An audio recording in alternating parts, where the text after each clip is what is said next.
So the earth met the moon, met the stars, and your fate mixed. I think it really depends on the person whether it's better to be alone or to be in a relationship. And fell apart. I was married to a preacher's kid. He wasn't practicing what he was preaching, we'll just say it that way. And I just felt spiritually at a very low point for a very long time.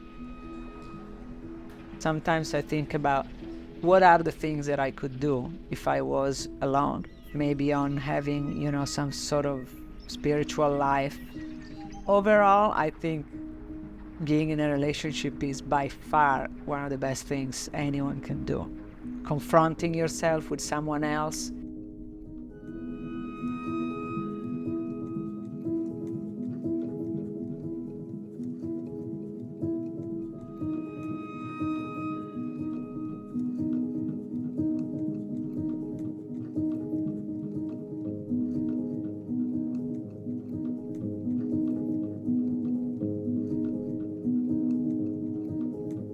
I'd rather be alone than being in a relationship. You have to be with someone who they give you something in your life that you don't have. I have thought whether there are any positive aspects of infidelity.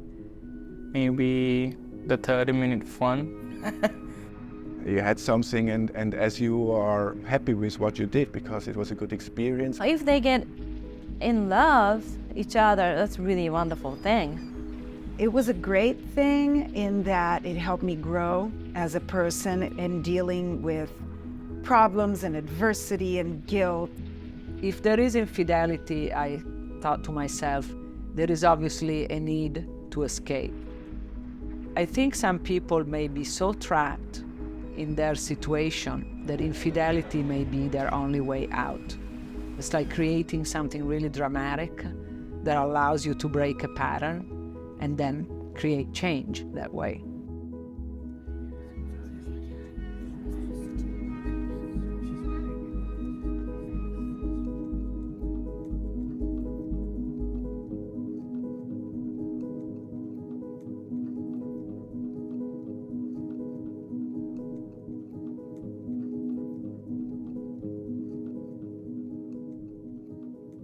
You have to have boundaries because otherwise everything would be out of control. If you have morals, you wouldn't have affairs. If you have affairs, you don't have morals. Yeah, I felt pretty guilty. You can still be a really good person and have an affair.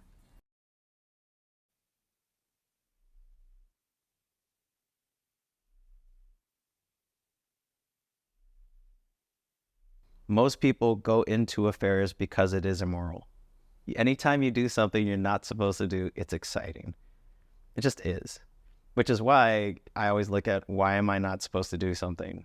I believe the word of God, that there's a sanctity to marriage and that you don't go outside of that. You don't violate that. The thing is, I went into the monastery because I was in love with God.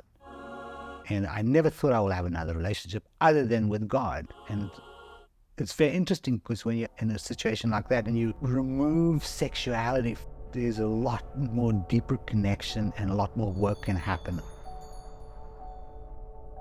Italy is religious in a very interesting way. They don't seem to follow any Catholic principles. People are into adultery, people are into having premarital sex.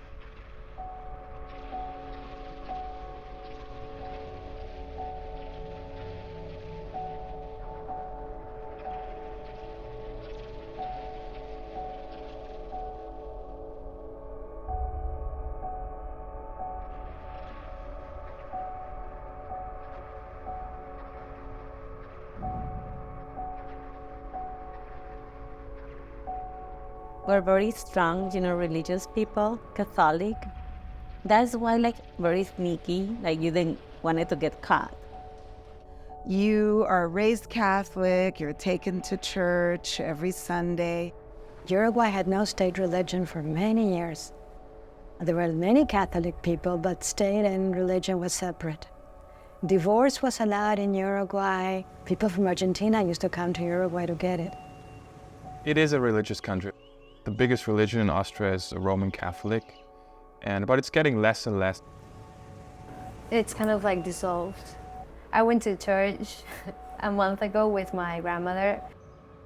There were 4 old people. We have religion. I mean, some people probably are religious. My friends never were religious. The Soviet Union was in power for 70 years. Religion was not allowed. It was prohibited. But there were still churches and there were still people who were quite religious. But that doesn't mean that they do all the values that the religion. Whether or not you grew up in church, there are certain values that are just instilled that the woman who didn't grow up in church will feel bad about sleeping with a married man. Those of us who are devout Christians believe that it is a sin that will condemn you to hell. Most of the Japanese don't really practice any religious. It's not an extreme religious country like some of the Muslim countries, but religion is a big influence. The culture is very much religion. On a sexual level, it's conservative because of religion. Italians have a quite regimented life. I don't think they necessarily know it. If you ask other Italians, they may tell you that their lifestyle is very free-form. It's not true. It's very regimented. Austrians live a very structured life. Again, based on very traditional country, kind of conservative. So everything's very structured and in place, and that's very important for the Austrians.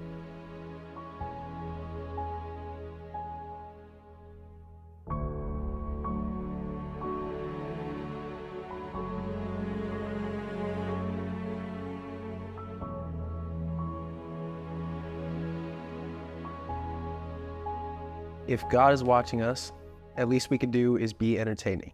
So I do not agree with entire structure. I say the craziness that we live in is craziness enough for me. It is good to have certain rules that ground you, as long as they are not choking you.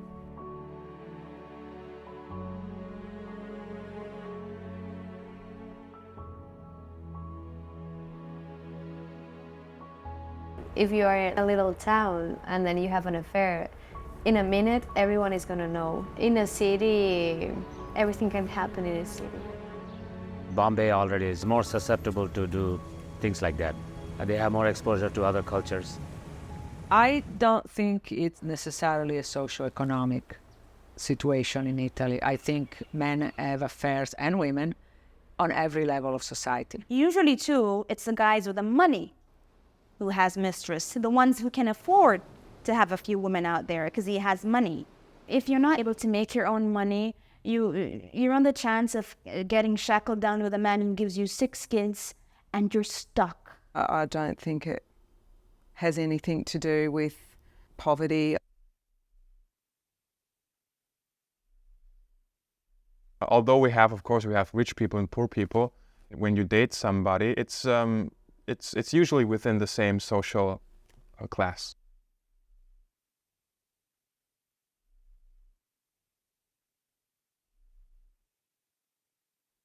This is part of that same concept of conformism that rules Italy. You stick within your clan and within the group of people that you know. Arranged marriages, they tend to go higher up on the food chain. It's better for their son or daughter who could find some mate with better social stats, better education, better money.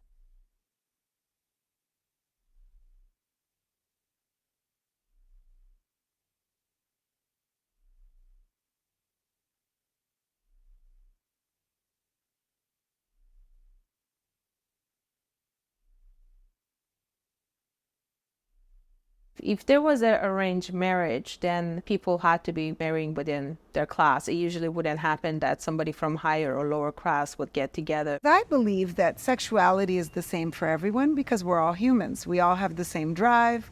We all have the same desires. We all have the same thoughts. Culture is really what dictates how much sexuality you're going to expose. So obviously, in countries where they wear burqas and, they cover up, their exposure is minimal. And then you have countries like the US where it's, sorta. And then you have countries where they're fine with topless.